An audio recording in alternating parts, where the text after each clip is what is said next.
Gentlemen, your conference is about to begin.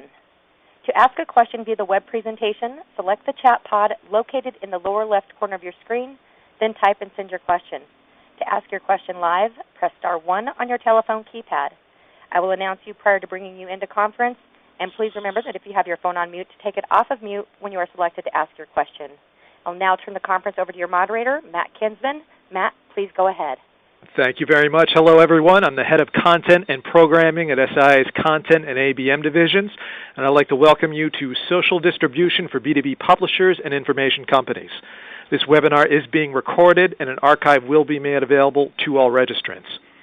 If you ask any editor or marketer today, they'll quickly say that social media is a key part of their strategy, but how many social media efforts are simply reposting of text content that was really originally created for another platform, whether it's a website, newsletter, email, or even print? In order to thrive, social content must really serve viewers on their terms with the right messaging tailored for the right outlets. Our speaker today is Paul Quigley, co-founder and CEO of NewsWhip, a technology company that specializes in optimizing content for social media, serving publishers ranging from BuzzFeed to Bloomberg to ESPN. Paul will offer his insight on getting content right for social, from the technology and psychology driving social distribution, to format and presentation, to what you need to know about how social media will be changing over the next 2 years. As mentioned, we'll take Q&A at the end of the presentation. With that, I'll turn it over to Paul. Thank you, Matt. Hello, everyone. Thank you very much for taking some time to join us this afternoon. As Matt said, my name is Paul Quigley. I'm co-founder and CEO at NewsWhip, and I'm looking forward to talking to you today about social distribution for B2B publishers and information companies. So, as you can see, I'll just to give you a quick outline of what we're going to go through today. Our very first item, I'll introduce NewsWhip, our company, what we track and do and why we do it. That will give you a little context as to the data we're gathering and the conversations that we've been having with publishers. Secondly, we'll go through why social distribution matters, including not just for cats and viral videos, but for business and other B2B type information. We'll look at the reality of social distribution, what is actually being shared, and how big can stories expect to get. And then, most importantly, getting social distribution right. This is framing content for distribution on social, kind of optimizing your content so it gets shared, gets tweeted, gets LinkedIn'd. And finally, we'll look briefly at the future and what we see happening in social distribution of content over the next couple of years, as Matt said. So, without further ado, I'll start right into introducing NewsWhip. Our company deals with what we call noise, the fact that there is now so much information created each day. There's millions of videos and articles that appear online, and for the people we call information DJs, in particular journalists and content creators, also PR professionals and marketers, there's no way of knowing which are the important stories each day. What are the stories that we need to pay attention to? And how we have tried to solve that problem is to leverage 2 billion editors. These are the 2 billion people live on social networks who are deciding what is worth tweeting and sharing and pinning and distributing to followers on LinkedIn. By gathering all of the activity, not just for one publisher's content, but for thousands of publishers' content, into one place and seeing which stories are being shared, we can get a view as to what's important and what are the stories that are driving engagement today. So, the platform in action, what we do as a technology company is we pull in about 1 million stories each day in about 12 different languages, in about 10,000 different categories. We process them in real time for which stories are getting social engagement, and then we deliver all that information into a dashboard that's used by journalists and other information media professionals.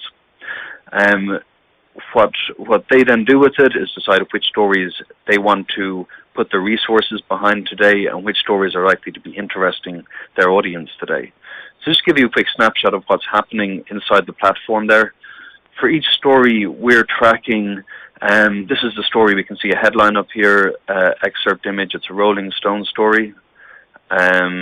here's the author, and we're tracking the spread of that story over time. So we stick a thermometer into the social networks again and again to build this kind of view of how much a story is spreading and getting engagement. So within the dashboard, we do that for a lot of different regions and countries. This is our dashboard open with 12-hour US science. So this would be the biggest US science stories in the last 12 hours being ranked on the page here. And what you can see is that we could zero in on different locations here and on different areas of interest, topic categories, or search to find what's trending now around something like Hillary Clinton or the topic of fracking or something else. So that means that we're pulling in a lot of information each day from a lot of different sources and social networks. So I'm sorry, I went back a slide there. The customers that we have, as I said, and as Matt said, we have many publishers as customers over here, mainly the big news publishers. We don't have as many publishers in specialized interests currently using us, but perhaps the use for us is more obvious for big news publishers. Also brands and marketing. The American Kennel Club want to know what stories are trending for pet owners. The American Association of Retired People want to know what content is important today in financial planning. We're also used by some of the big PR outfits to know which stories they should be engaging with their audiences each day too.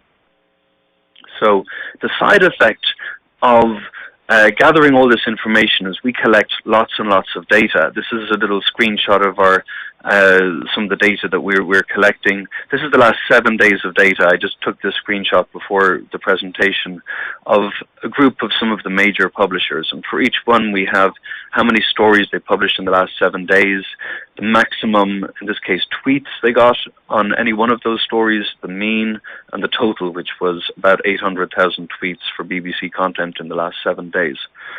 Moving on, we can look at when the tweets are happening for each publisher. We can link that to specific stories. We can do a kind of share of voice analysis for any set of publishers or topics to see which ones are getting social engagement and which ones aren't, which stories are just being published and not getting engagement. So that's kind of all of the data that we're gathering, and the people who we're talking to are the journalists, social media editors, news producers at our client companies, and they use us then for both the real-time and the longer tail of data as well. Now, next question we should address is why social distribution matters. And there's trends in content consumption that are really enforcing why social distribution matters. First of all, you're probably familiar with the phenomenon of snacking on information throughout the day being the dominant way that most people are getting news today. And that applies both to regular kind of the hard news, the CNBC news, and also to the industry-specific news. People are now consuming it on a more ad hoc basis instead of at particular times. And they're also getting more of that news from social media. As we can see over here, over 40% of people are getting news from social media, and over 40% are also sharing news with friends. Not necessarily always on social media, but sharing the same, sharing stories through instant message and through dark social channels as well. Now, this phenomenon applies, as we know, to the BuzzFeed stories, to the big BBC or Mashable stories. So earlier today, I was looking at some of the specialist areas of interest to see, what's trending today in, for example, oil and gas news, and is that a relevant signal? And this is just a screenshot again within Spike. We have a filter here for stories about oil and gas, and we can see that stories from CNBC, the FT, and PennEnergy.com are all getting pretty serious traction. The velocity is the number of shares per hour that each one of those stories is getting. So there is a level of social interaction happening around these stories that you might not expect for these perhaps drier topics. I've moved on now to funds, which would be another category, kind of harder news category, and we can see stories from Forbes, the New York Times, MarketWatch, the FT again, all getting interest, and also even in mining, we can see that people are talking about just when you thought rare earth prices couldn't fall any further. It's quite a social kind of a headline, in fact, but that's from mining.com. So, and there is, again, a good velocity, 70 shares per hour happening around that content. So there is a level of sharing happening there. Another big trend from our own proprietary data here, we've been looking every month at how many publishers are getting over 1 million interactions on Facebook. Now, for those of you who use Facebook, an interaction would be a share, a like, or a comment. And for those who don't use Facebook, these are the ways that you can indicate an interest in content, comment on it, or otherwise move it along through the network. And in September 2012, only 14 publishers in the world were getting over 1 million interactions. By August 2013, that was 25, and in May 2014, it rose to 80.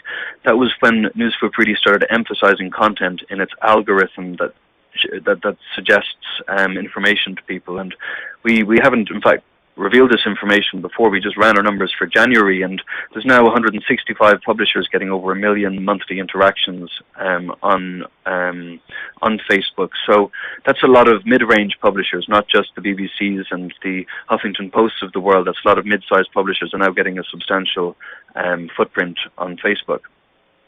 And those aren't page views as well, those are actual interactions. So that all sounds great. Those are wonderful big numbers. So let's come back again a little bit to the reality of social distribution.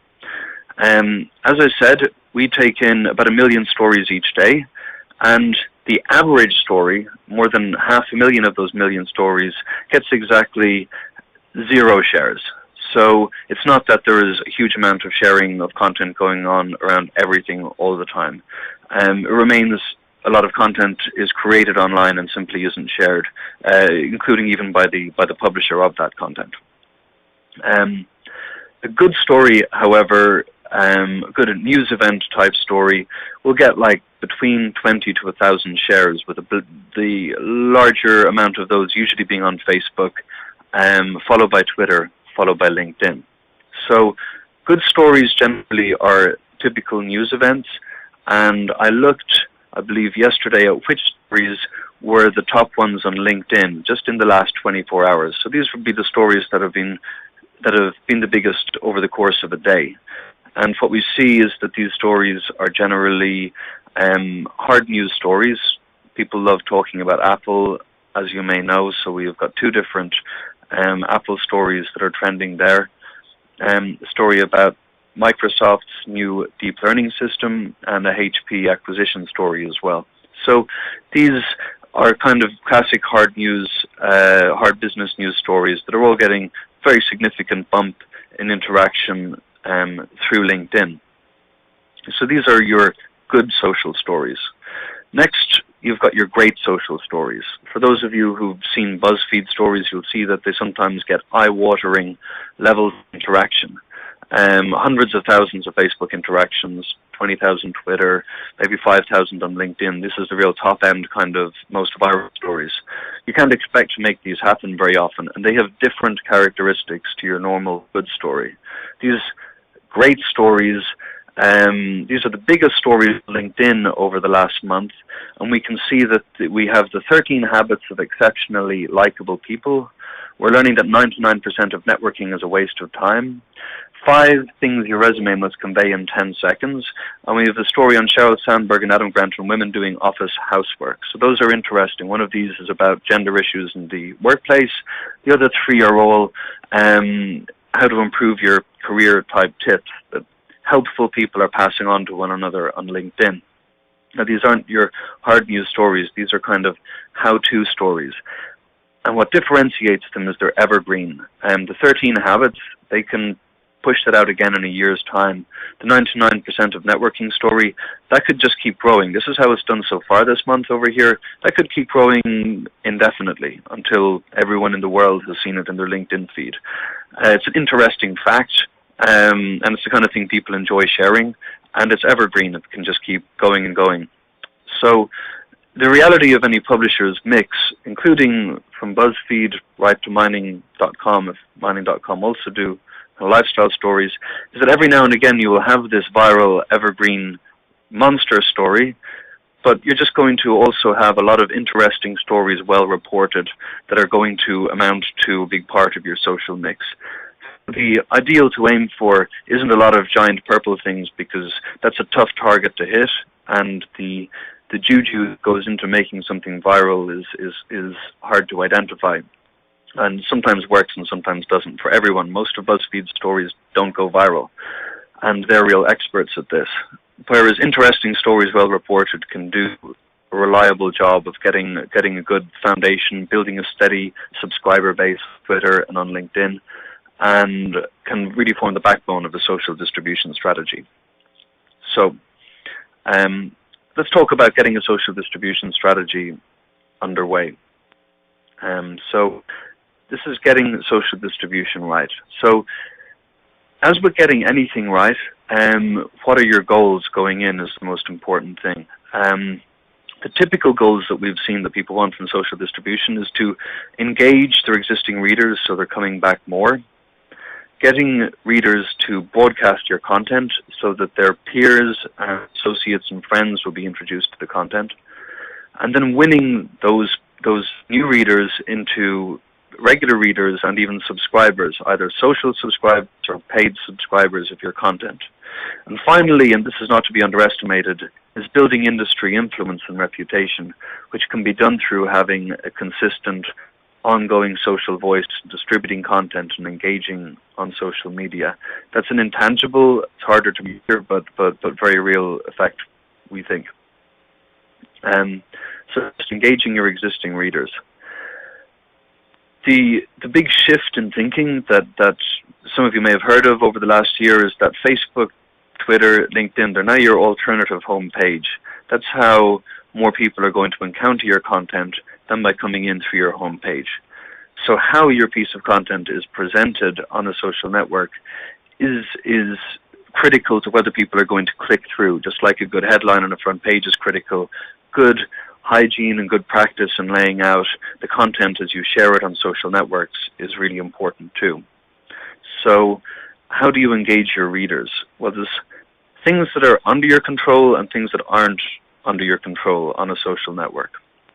So this is a Neiman Journalism Lab post from a couple of months ago on the question of the desire to learn more about the issue. Readers like stories about problems when they also include possible solutions. Straightforward headline. So what you get to do as a publisher is define your avatar, your name on Facebook, and share something with a quote or a suggestion. But once it's out into the ecosystem, this below the line stuff is the only stuff that's under your control. And what you've got here is you've added an image to the story, you've added a headline, an excerpt text. So these are how the story is presented, portions that are under your control. The other things you can control are the timing and the frequency of posting, and also potentially the reach, whether you want to put some paid promotion behind a post to help it reach more potential readers. So this is like the very basic way of looking at your content on Facebook. Facebook likes images of particular sizes. It tends to like longer headlines than many journalists will have been trained in writing. An excerpt text can also be a clever way to ingratiate a story with people, so they're more likely to click on it. So this is the new front page, at least on Facebook, and worth looking at how is your content presenting there. Next, looking at Twitter. The big fallacy of Twitter is that it's 140 characters. That's really not the case anymore. The 140 characters are an anchor. And increasingly they're an anchor for a lot of rich media that's being distributed there. You've got this 140 characters, but you can supplement that with GIFs, vines, video, with images. Data and graphs do really well on Twitter. And of course, what's also under control is your timing and your reach. For example, here's a story we shared. These were the most 25 tweeted sites of December. We shared that with this image of the sites. We're giving away a lot of the story there, but that means that we're getting 35 retweets, a lot of them from journalists and influencers, and some favorites as well. Twitter loves these kinds of information nuggets that you can quickly distribute, and the user can look smarter. than they otherwise would, because they're the clever person who found this interesting information nugget and passed it on. So moving on with Twitter, because I thought Twitter might be of more relevancy, especially for B2B publishers, there's a question of tweetability. This is an interesting example we found from the Scientific American's blogs. Scientific American wrote a story of what it's like to carry your Nobel Prize through airport securities. The story got 5 retweets and 1 favorite, and it was about a Nobel Prize winner who encountered airport security while bringing his Nobel Prize back from Sweden to the US. So, moving on, another version of the exact same story, the Scientific American blog, retweeted by Adrienne LaFrance, got 2,500 retweets and 1,850 favorites, and counting, was still growing. So what did she do differently? First of all, the description. This is the best. When airport security asks a Nobel Prize winner what's in his carry-on bag.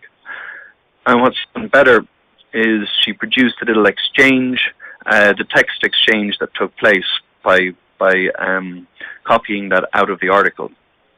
The security were like, "Oh, who gave this to you?" The answer, the King of Sweden. Why did he give this to you? Because I helped discover the expansion rate of the universe was accelerating, which is just a great answer to give to the TSA guys on their airport security.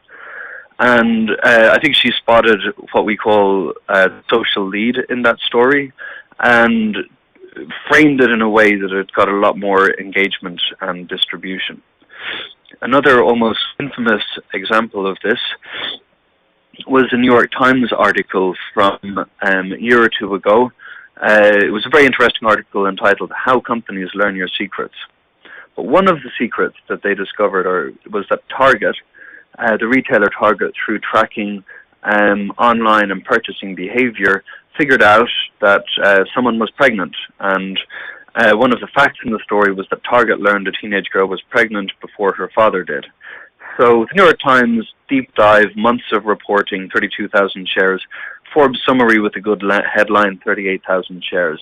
It's not as stark as the other contrast, but you can see the importance of a good lead, allowing you to take the story much further than you otherwise would.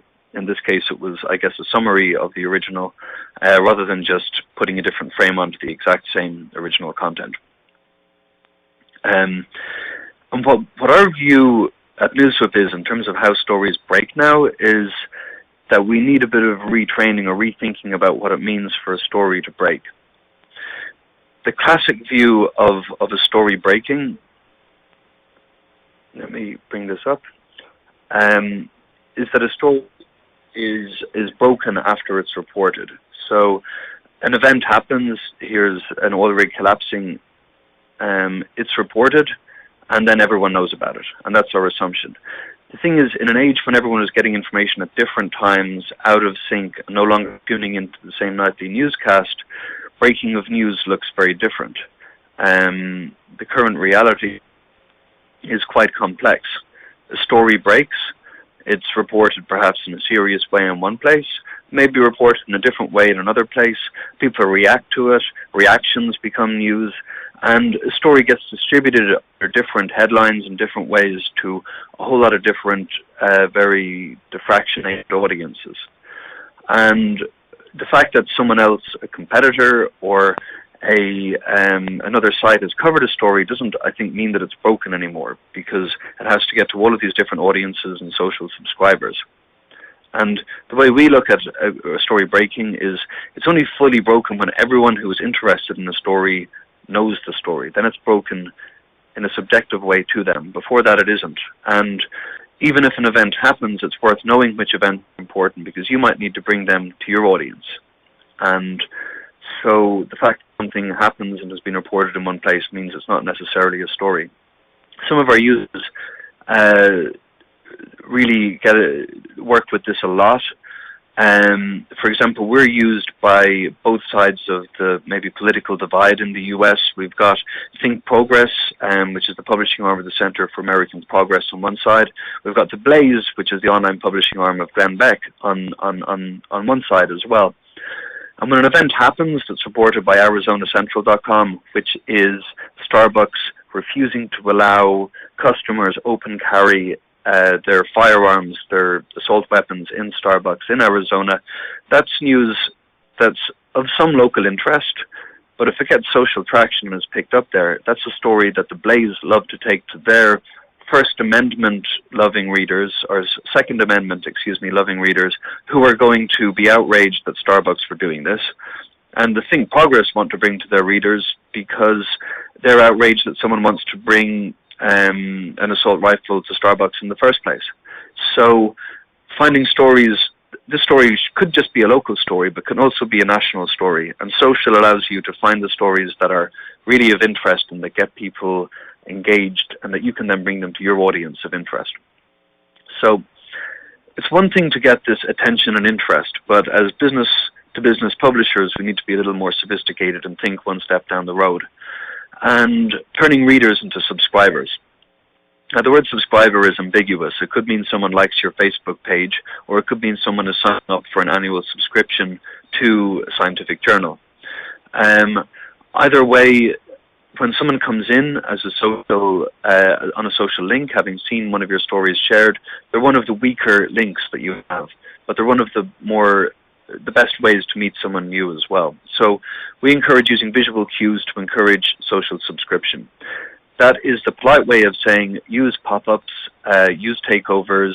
If someone spends a minute on your page, invite them to subscribe to your email, invite them to like your Facebook page. Unfortunately, getting in your face is extremely effective, and our customers who have been most effective at building up big subscription bases on social networks have pushed themselves pretty hard when new people come to look at their pages. Secondly, building a community. This is something I guess everyone hears about these days. It could be a little bit jaded. It's easier said than done to build a community. The nuts and bolts of what that means on social, if you're a content maker, is to just be alive and be real, which means not just tweeting out your own content as you publish it using an RSS prompter or RSS-powered prompter, but to actually publish consistently, recirculate older stories, and be lively on social networks. It doesn't necessarily mean you have to invite all your readers for a picnic. It does mean being active and alive on social networks. And then considering offering an email newsletter or other content to people who stay involved. Even if you're on a paid subscription model, perhaps start of your funnel can be getting people onto a newsletter with some free content that can later turn into subscription content. Finally, in terms of strategy and how to do this right, some social rules that we've learned that work very, very well. One of the things of moving on to social is a lot of things are now out of your control. People can scream back in your face in a way that readers couldn't 5 or 10 years ago. What we've learned is the first lesson is always be the bigger person. When people complain, point out an incorrect fact, or otherwise say, you're wrong or you're a terrible person, we always begin it with a thanks. We say, thanks, whatever the username is, whatever their email address is, we've corrected that, or thanks, so-and-so, but this fact, we're basing it on this fact. And by always coming back to the facts underpinning what you're saying or why you're saying it, and always starting with the thanks, you can diffuse any of the explosions, or nearly all of the explosions that can arise in social media. The second bit, which is hard as well for a publisher because we're used to distributing our own content, is interacting with and retweeting and linking to others, third parties, including perhaps competitors or other publishers in your space. This works well because it establishes that you're the leader, you're not intimidated by the others, and you're the best information source, and you're not afraid to link out to other sources of information, even for facts that you don't have yourself. I've already touched on being live and being frequent. Using Buffer or another app that allows you to time when you're publishing content is helpful for cheating this out, because you don't want to be on Twitter all the time. And with that in mind, when you've got someone, if you want to put someone full-time or part-time in charge of your social channels, make sure they're patient, that they won't emotionally react to being contradicted, and that they're good at making sure that they're disciplined in terms of making sure that your content channels are full. And one of the last lessons is a good smell check for whether something is authentic or worth doing on social, and that's keep it to things you'd actually find interesting. If you are sending something out on Twitter and it looks kind of fake or contrived to you, it probably will to others as well. So the best smell test is to try and see if something seems authentic to you. Moving on to the intangible ROI, which is something I mentioned very briefly as one of the big benefits, or one of the big, quite aside from building subscription, building influence is one of the great things that you can do as a publisher on social media. These are some of the people who we've been able to connect with just by virtue of being very active and alive on social media and publishing our data there. We've connected with senior people in Bloomberg, at The Blaze, at Edelman, the PR leader. We've been invited to conferences, and we've had our data used by Mashable, by the New York Times, by the Washington Post, and by many of the publishers in our space that we're interested in, like DigiDay and Ad Age and other kind of B2B publishers in the publishing space and media space. So the kind of goodwill that comes with a really active and alive social presence and broadcasting your content, or whatever of your content is freely available, can really come back in strong and tangible ways, which might be the biggest benefit of all. Now, moving on to the future, I thought rather than make a lot of generalized predictions or say the future is social or something vague, I wanted to look at something quite specific that's been emerging over 2014, and I think will become a dominant thing in 2015. So if you're looking at the slides, what you'll see before you here is 4 different screenshots. The first is Mark Zuckerberg, the founder of Facebook, taking the ice bucket challenge. That's him dumping ice on his head. That's screenshots from a video he uploaded to Facebook. To his right, we see a LinkedIn post from Gretchen Rubin. She's the author of a couple of books about happiness, and this is her post about a true rule: you manage what you monitor on LinkedIn. In the bottom left corner, we have Snapchat Discover. You may have heard about this in the last couple of weeks. This is in-app content in Snapchat. It's from a very small invited group of publishers currently, and they're producing native content within the Snapchat app. And finally, this is a screenshot from Twitter, and this is some sad news from this week, announcing a death with the death notice fully excerpt here and reproduced attached to the tweet. Now, what these 4 pieces of content, if you will, have in common is none of them exist outside of the social network itself. This video was uploaded directly to Facebook and was not posted in addition to YouTube. And we now live in the post-ice bucket challenge world, is what we call it at NewsWhip, where increasingly video doesn't exist on YouTube and then get linked to or shared on Facebook or Twitter. A lot of video just exists in Facebook. It was uploaded directly to their platform. On LinkedIn, the influencers program that Gretchen Rubin is a part of, and that's now open to everyone, is LinkedIn native content. Again, this article doesn't exist outside of its post on LinkedIn, unless Gretchen also posted it elsewhere. With Snapchat, this is all also native content that's been created for Snapchat only by the Food Network, the Daily Mail, CNN, and these other partners. And on Twitter, the entirety of the story can be consumed within Twitter. The full statement is embedded here. Video can now also be uploaded to Twitter, as can images. So what does this mean for a media publisher?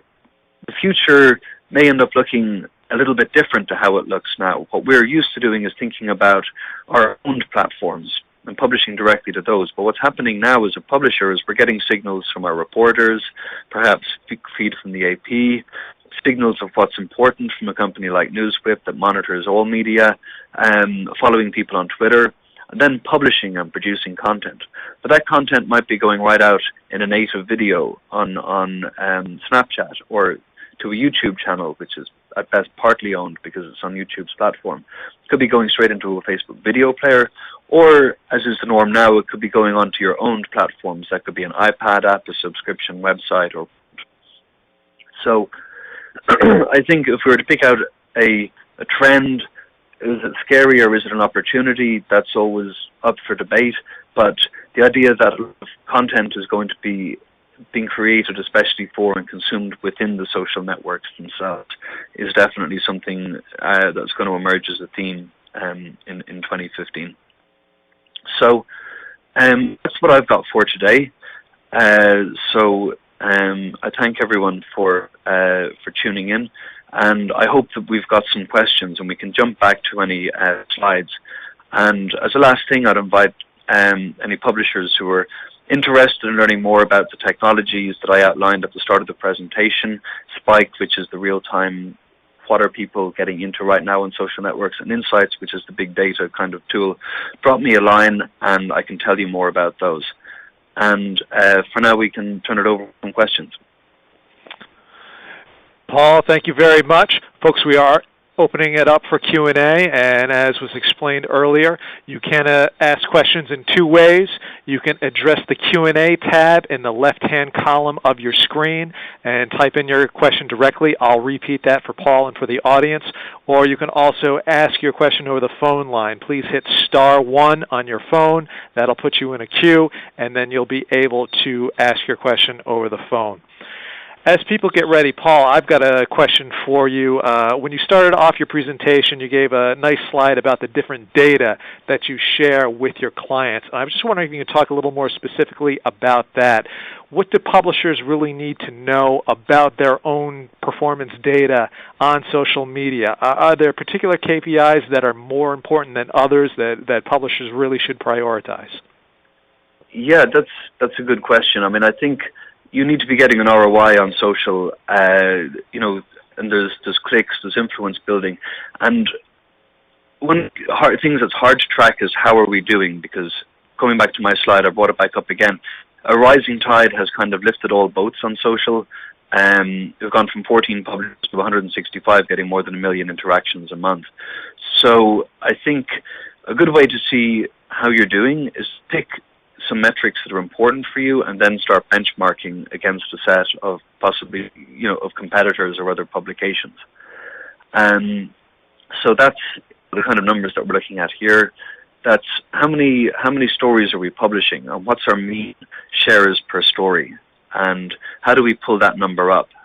So the publishers who might be looking at numbers like this, they want to know how do we do. They may also want to know how they're doing around a particular news event, such as the BBC were interested in tracking performance around the Scottish independence referendum, whereas a publisher in the space of social news might be more focused on how they did around Angry Cat. Another thing that's good to track is, how are we doing week on week, and what times of day are we getting the most sharing on our content? So there's the big strategic, what are our goals, questions to be sorted out, and benchmarking I think can help with that. But then you need to come back close and look at your own performance, and that's where what times of day do we get the most shares, what times of day are our audience most active, and the more really focused in a granular way in your own analytics come into play. Okay, very good. Paul, you had talked about a little bit about ownership of social media and that you needed to put someone patient in charge. I'm just curious if you have any more specific advice about who should actually own this. I know early on in the days of social media, you had a battle between the editorial department, the marketing department, the audience development department. Who actually owns it going forward? I was just curious if you have any suggestions on, among your clients, who's actually owning this. I realize it's probably multiple people, but are there certain titles or certain disciplines that the really effective social media people are coming out of? Well, I've got a bias towards journalists and towards people who have a good ethical training and good kind of a strong grounding, because social, you could get carried away, I guess, on social into thinking it's all a fun conversation, but it's also a permanent record, and it's the live face of your brand as a publisher. So I think you need someone, it's not a job that you give to the intern. I think it's a job that you give to someone who's got comfortable and natural at it, but who's quite ethical, careful with the numbers, and going to guard the brand pretty well on social. So I think it's someone who's quite mature, and it could be very young. It can be someone right out of college, like our Twitter. It's a journalism graduate who's right out of college, or a year out of college. But he's also very careful in the data that we publish, that our methodologies are transparent, and that we publish something that we can always stand behind. And I think that's very important, because otherwise they're the ones who have control of the Twitter account of your publication, and that's quite a storied and important thing. And people in media love laughing and pointing the finger when things do go wrong on social media. So I think it's someone who's very trustworthy and mature, and also who's able to, as I said, be a good person on social, and err on the side of whatever fun you have, that it doesn't get out of control. Okay, terrific. Just a reminder to our audience, if you have a question, you can submit it via the Q&A tab in the left-hand column of your screen, or you can hit *1 on your phone to ask a question over the phone line. Paul, you gave some nice examples about really optimizing content for specific platforms like Facebook, for Twitter. Mm-hmm. Considering that this is primarily a B2B audience here today, can you talk a little bit more about how B2B publishers can really effectively leverage those specific platforms? Offline, mm-hmm. You and I had talked a little bit about LinkedIn, and obviously that's a great outlet for B2B publishers, and what type of stories, what types of content you should really be posting to LinkedIn. Can you run through the big three and maybe any other emerging social media channels that B2B publishers should be aware of? Okay. Yeah. Well, there's a couple of points there, and I'll, starting actually, where I want to start oddly enough is with Facebook, because Facebook is where a lot of people, it's not just where teenagers are now. Facebook is where everyone is, and I think B2B publishers are underutilizing Facebook. I think I subscribe to the Facebook feeds of PR Daily, DigiDay, some other publishers in our space, and they're pretty good, but I can find very few B2B publishers who are capitalizing on the fact that for just a little bit of extra time every day, you can build a real-time brand that people will engage with, and you'll be part of people's lives a lot more. Because the fact is, Facebook is where people are, and Twitter doesn't come naturally to everyone. Facebook comes naturally to most people. So, I think there's a big not a land grab, but there's a big opportunity there to be a good publisher on Facebook. And as I said, the principles of doing that well are pretty straightforward. You're just paying attention to your content, framing it up nicely, good images, adding some kind of a comment when you share something, and then that's it. So Facebook is more important, I think, for B2B publishing maybe than is perceived. With both Twitter and LinkedIn, the same, I'd say similar rules would apply. Getting quickly to big news events, which we saw as the good social stories, the ones that get a good number of retweets, and then blending that with some of the big evergreen stories as well, which people tend to share on Twitter in a continuous way as well.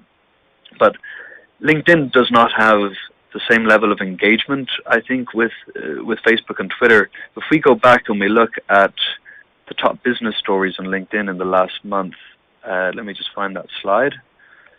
We're looking at stories that are getting, 4,000 shares. If we look at that number on Twitter, it's probably going to be 100,000 or something like that, for the top business story, or at least a good multiple of that. So LinkedIn is comfortable, it's good, but people aren't there quite as much and aren't sharing quite as much on LinkedIn. So, oddly enough, I'd say Facebook is probably a pretty fertile ground right now. Okay.